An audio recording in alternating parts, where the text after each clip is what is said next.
ശ്രീ ശങ്കുട്ടി ദാസ്, ഇവിടെ ഇപ്പോൾ പ്രതിപക്ഷത്തിരുന്നപ്പോൾ ഒരുപാട് സംസാരിച്ചു പോയി എന്നുള്ളതാണോ പ്രശ്നം? എം.ആർ. അജിത് കുമാറിനെതിരെ പ്രതിപക്ഷ നേതാവായിരിക്കുമ്പോൾ വി ഡി സതീശൻ പറഞ്ഞ വാചകങ്ങൾ ഓരോന്നായി ടെലിവിഷൻ ചാനലുകൾ രാവിലെ മുതലേ സംപ്രേഷണം ചെയ്യുന്നുണ്ട്. അത് ആളുകൾ കണ്ടു മടുത്തിട്ടുണ്ടാവും എന്നുള്ളതാണ് ഞാൻ ഒന്നുകൂടെ അത് കൊടുക്കാത്തത്, പ്ലേ ചെയ്യാത്തത്. മുഖ്യമന്ത്രിയുടെ ദൂതനായി, അതായത് പിണറായി വിജയന്റെ ദൂതനായി BJP-യെ ജയിപ്പിക്കാൻ നടന്ന ആളാണ്, പൂരം കലക്കിയ ആളാണ്, മുഖ്യമന്ത്രിയും RSSും തമ്മിലുള്ള അവിഹിത ബന്ധത്തിന്റെ അതിന്റെ നടത്തിപ്പുകാരനാണ്, അല്ലെങ്കിൽ അതിന്റെ കണ്ണിയാണ്, അതിന്റെ മധ്യസ്ഥനാണ്, തുടങ്ങി വലിയ തോതിലുള്ള ആരോപണങ്ങൾ ഉന്നയിച്ച ആളെ സംരക്ഷിക്കുകയാണോ എന്നൊരു ചർച്ച ഇപ്പോൾ കോൺഗ്രസിനകത്തും പുറത്തും ഒക്കെ ഉണ്ടാവുകയാണ്. അങ്ങനെയാണോ അല്ലേ എന്നൊക്കെയുള്ളത് നേരത്തെ ശ്രീ രാജു പി നായർ പറഞ്ഞതുപോലെ ഓക്കെ, അതിന്റെ അന്തിമമായ നില എന്തെന്ന് അറിയുമ്പോഴേ പറയാൻ കഴിയൂ. എന്നാൽ പോലും അങ്ങനെ ഒരു ചർച്ച ഉണ്ടാവുന്നുണ്ട്. ഈ ചർച്ച ഉണ്ടാവുന്നത് ടൂ മച്ച് സംസാരിച്ചു പോയി എന്നുള്ളതുകൊണ്ടാണോ?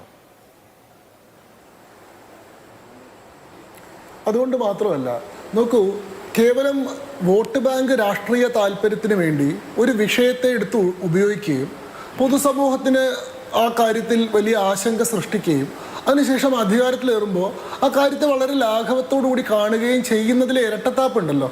അതായത് തങ്ങളുടെ സ്വന്തം ഇലക്ടറേറ്റിനോട് പോലും ഒരു പ്രതിബദ്ധത അവർക്കില്ല എന്നുള്ളതാണ് ഇതിലത്തെ യഥാർത്ഥത്തിലുള്ള പ്രശ്നം എന്നാണ് ഞാൻ മനസ്സിലാക്കുന്നത്. കാരണം ഈ കഴിഞ്ഞ തെരഞ്ഞെടുപ്പിലെ UDFന്റെ ഏറ്റവും പ്രധാനമായിട്ടുള്ള ഒരു പ്രചരണ വിഷയം എന്ന് പറയുന്നത് കേരളത്തിൽ CPM-ഉം BJP-യും തമ്മിൽ എന്തോ നിലയിലുള്ള ബാന്ധവം ഉണ്ട്, ഒരു അഡ്ജസ്റ്റ്മെന്റ് നടത്തുകയാണ്, CJP എന്നൊക്കെയാണല്ലോ അവർ വിളിച്ചിരുന്നത്. ഇതിന്റെ ഏറ്റവും പ്രധാനപ്പെട്ട ഇടനിലക്കാരനായിട്ടാണ് ശ്രീ M.R. അജിത് കുമാറിനെ അവർ പ്രൊജക്ട് ചെയ്തിരുന്നത്. M.R. അജിത് കുമാർ നല്ല ഉദ്യോഗസ്ഥനാണെന്നോ അദ്ദേഹം മോശം ഉദ്യോഗസ്ഥനാണെന്നോ എനിക്കറിയില്ല, അതിനെപ്പറ്റി എനിക്ക് അഭിപ്രായമില്ല. പക്ഷേ ഇവിടെ UDFന്റെ ക്യാമ്പയിൻ എന്തായിരുന്നു?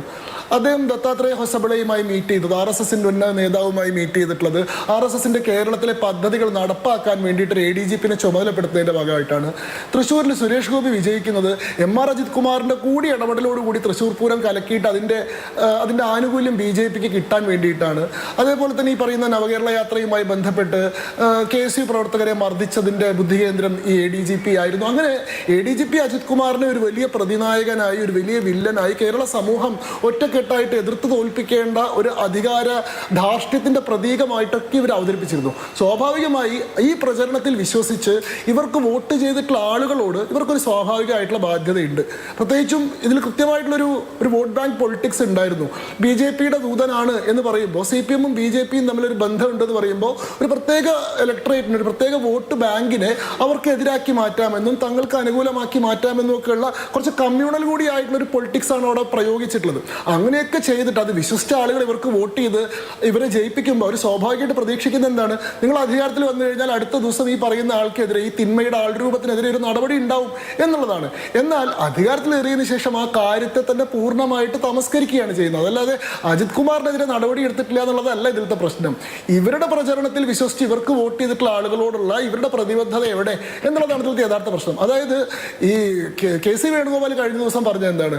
ഇത്തരത്തിൽ KSUവിന്റെ കുട്ടികളെ തല്ലി ചതയ്ക്കാൻ നേതൃത്വം കൊടുത്തിട്ടുള്ള ആളാണോ DGP ആവേണ്ടത് എന്നാണ്. അതായത് അദ്ദേഹത്തെ DGP ആക്കാൻ അനുവദിക്കില്ല എന്നതാണ് കോൺഗ്രസിന്റെ പ്രഖ്യാപനം. കോൺഗ്രസിന്റെ AICC ജനറൽ സെക്രട്ടറി എന്ന് പറയുന്നത്. അല്ലാണ്ട് അജിത് കുമാറിനെതിരെ പഴുതടച്ച ഏതെങ്കിലും കാലത്ത് ഒരു നടപടി ഉണ്ടാവും എന്നുള്ളതല്ല, അടിയന്തര നടപടി ഈ കാര്യത്തിൽ ഉണ്ടാവും എന്നുള്ളതാണ്. ശ്രീ VD സതീശൻ തന്നെ ഈ വിഷയം ഉണ്ടായിട്ടുള്ള സമയത്ത് 2025 സെപ്റ്റംബറിലും അതേപോലെ തന്നെ ഡിസംബറിലും എല്ലാം നിയമസഭയിൽ നടത്തിയിട്ടുള്ള പ്രസംഗങ്ങളിൽ അദ്ദേഹം പറയുന്നത് പിണറായി വിജയന്റെ വിശ്വസ്തനാണ്, പിണറായി വിജയന് വേണ്ടിയിട്ടാണ് അജിത് കുമാർ ഇത്തരം കാര്യങ്ങളൊക്കെ ചെയ്തിട്ടുള്ളത്, അതുകൊണ്ട് പിണറായി വിജയൻ അദ്ദേഹത്തെ സംരക്ഷിക്കുകയാണ്, ഞങ്ങൾ അധികാരത്തിൽ വന്നു കഴിഞ്ഞാൽ ഇതിനെതിരെ ശക്തമായിട്ടുള്ള നടപടി ഉണ്ടാവും എന്നുള്ളതാണ് പറയുന്നത്.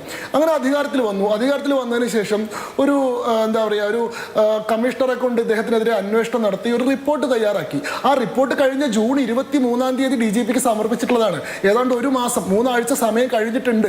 ആ റിപ്പോർട്ട് DGP-യുടെ കയ്യിൽ നിന്ന് ഞങ്ങളിലേക്ക് എത്തിയിട്ടില്ല എന്നുള്ളതാണ് ഇദ്ദേഹത്തിന്റെ സാങ്കേതികമായിട്ടുള്ള വാദം. എന്തുകൊണ്ടാണ് അത് എത്താത്തത്? അതായത് ഈ പറയുന്ന 31-ാം തീയതി ഈ DGP അജിത് കുമാറിന് DGP ആയിട്ട് സ്ഥാനക്കയറ്റം കിട്ടാൻ നിൽക്കുകയാണ്. അതിനിടയിൽ ഇങ്ങനെ റിപ്പോർട്ട് വരികയും ആ റിപ്പോർട്ടിന്റെ അടിസ്ഥാനത്തിൽ ഒരു നടപടി എടുക്കുകയും ചെയ്തു കഴിഞ്ഞാൽ സ്വാഭാവികമായിട്ട് ഇദ്ദേഹത്തിന്റെ DGP പ്രൊമോഷനെ അത് ബാധിക്കും. അത് ഉണ്ടാവാതിരിക്കാൻ എല്ലാ ഭരണകൂടങ്ങളുമായിട്ട് നല്ല ബന്ധം പുലർത്താൻ ശ്രമിക്കുന്ന ഒരു ഉദ്യോഗസ്ഥൻ എന്നുള്ള രീതിയിൽ ഒരുപക്ഷെ BJP-യുമായിട്ടും അല്ലെങ്കിൽ CPM-ഉമായിട്ടും ഇപ്പൊ ഭരണത്തിലുള്ള കോൺഗ്രസുമായിട്ടും ഒക്കെ നല്ല ബന്ധം നിലനിർത്തുന്ന ഒരാളായിരിക്കാം ഇദ്ദേഹം. ഇവർ ഭരണത്തിലേറിയതിനു ശേഷം ഇവരുമായിട്ട് ആ നിലയിലുള്ള ബന്ധം സ്ഥാപിച്ചിട്ടുണ്ട്. അതുകൊണ്ട് അതുകൊണ്ട് അന്ന് പറഞ്ഞ കാര്യങ്ങളിൽ നിന്നൊന്നും മുന്നോട്ട് പോകാൻ ഇവർ ഇപ്പോൾ ആഗ്രഹിക്കുന്നില്ല. ഈ കാര്യത്തിൽ കുറച്ച് നിലപാട് മയപ്പെടുത്താം, അയാളെ അങ്ങനെ അങ്ങോട്ട് ശിക്ഷിക്കേണ്ട എന്നൊരു നിലപാട് ഇവർ സ്വീകരിച്ചിട്ടുണ്ടാവും. അതല്ലെങ്കിൽ ഇന്നലെ DGP റിപ്പോർട്ട് തിരിച്ച് വീണ്ടും എന്താ പറയുക വിശദാംശങ്ങൾ ആവശ്യമുണ്ട്, ഇതിൽ സംശയങ്ങൾ ഉണ്ടെന്നുകൊണ്ട് മടക്കി കൊടുക്കേണ്ട ആവശ്യമില്ല. അദ്ദേഹം ആ റിപ്പോർട്ടിന്റെ മുകളിൽ 2 ആഴ്ചത്തോളം സമയം കാത്തിരുന്നതിന് ശേഷമാണ് ഈ പറയുന്ന ടൈം പീരീഡ് അവസാനിക്കുന്ന സമയമായപ്പോഴാണ് ഇത് മടക്കി കൊടുക്കുന്നത്. ഇനി രണ്ടാമത് പുനരന്വേഷണം നടത്തി, രണ്ടാമത് ഇതിൽ തിരുത്തലൊക്കെ വരുത്തി ഇത് തിരിച്ചയക്കുന്ന സമയവും അതിന് മേലെ സർക്കാർ നടപടി എടുക്കുന്ന സമയം കഴിയുമ്പോഴേക്കും ഈ പ്രൊസീജിയർ കഴിഞ്ഞു പോയിട്ടുണ്ടാവും. അതിൽ എനിക്ക് ആക്ഷേപമില്ല കേട്ടോ. അദ്ദേഹം DGP ആവുന്നതിൽ തെറ്റുണ്ടെന്ന് ഞാൻ വിചാരിക്കുന്നില്ല. അദ്ദേഹം ദത്താത്രേയ ഹൊസബളയെ കണ്ടത് തെറ്റാണ് എന്ന് ഞാൻ വിചാരിക്കുന്നില്ല. ഇയാളുടെ ഇടനിലയിൽ അല്ലെങ്കിൽ മധ്യസ്ഥതയിൽ BJPയും CPM-ഉം തമ്മിൽ ഒരു ബാന്ധവും ഉണ്ടായിട്ടില്ല, ഒരു മധ്യസ്ഥം ഉണ്ടായിട്ടില്ല എന്നുള്ള കാര്യത്തിൽ എനിക്ക് പൂർണ്ണ ബോധ്യമുണ്ട്. അതുകൊണ്ട് ഇദ്ദേഹത്തെ ശിക്ഷിക്കണമെന്ന് ഞാൻ ആഗ്രഹിക്കുന്നൊന്നുമില്ല. അദ്ദേഹം പക്ഷേ ഈ പറഞ്ഞ രക്ഷാപ്രവർത്തനം അല്ലെങ്കിൽ ഈ പറയുന്ന KSUവിന്റെ വിദ്യാർത്ഥികളെ മർദ്ദിച്ച കാര്യത്തിൽ മുഖ്യമന്ത്രിയെ സംരക്ഷിക്കാൻ വേണ്ടിയിട്ട് റിപ്പോർട്ട് തിരുത്തിയിട്ടുണ്ടെങ്കിൽ അത് ഗൗരവമായിട്ടുള്ള കുറ്റകൃത്യം തന്നെയാണ്. നടപടി ഉണ്ടാവണമെന്ന് ആഗ്രഹിക്കാൻ KSU പ്രവർത്തകർക്കും ഏറ്റവും ചുരുങ്ങിയത് അടി കൊണ്ടിട്ടുള്ള AD തോമസ് MLA-ക്കെങ്കിലും അവകാശമുണ്ട്. എന്നാൽ ഇവരുടെ ഒന്നും വികാരത്തെ ഇപ്പോൾ മാനിക്കുന്നില്ല. മുൻപ് പറഞ്ഞ കാര്യങ്ങൾ മുഴുവൻ വിഴുങ്ങുകയാണ് ചെയ്തിട്ടുള്ളത്. മുൻപ് എന്താണോ പിണറായി വിജയനെതിരെ ഉന്നയിച്ചിരുന്ന ആരോപണം, അതേ ആരോപണം ഇപ്പോൾ സ്വയം സ്വീകരിക്കുകയാണ്. അദ്ദേഹത്തെ സംരക്ഷിക്കുന്ന ഒരു നിലപാട് സ്വീകരിക്കുന്നു എന്ന് പറയാൻ തക്കതായിട്ടുള്ള ഇടപെടലാണ് ഉണ്ടാക്കുന്നതെന്നുള്ളതിൽ ഇരട്ടത്താപ്പാണ്, അതിലെ ആത്മാർത്ഥയില്ലായ്മയാണ് ഇന്നത്തെ പ്രശ്നമായിട്ട് എനിക്ക് തോന്നുന്നത്. സമാനമാണ് ഈ ഗവൺമെന്റ് ലീഡർമാരുടെ അപ്പോയിന്റ്മെന്റ്. ഗവൺമെന്റ് ലീഡർമാരിലേക്ക് നമുക്ക് വിശദമായി വരാം ഒരിക്കൽ കൂടി അടുത്ത റൗണ്ടിൽ.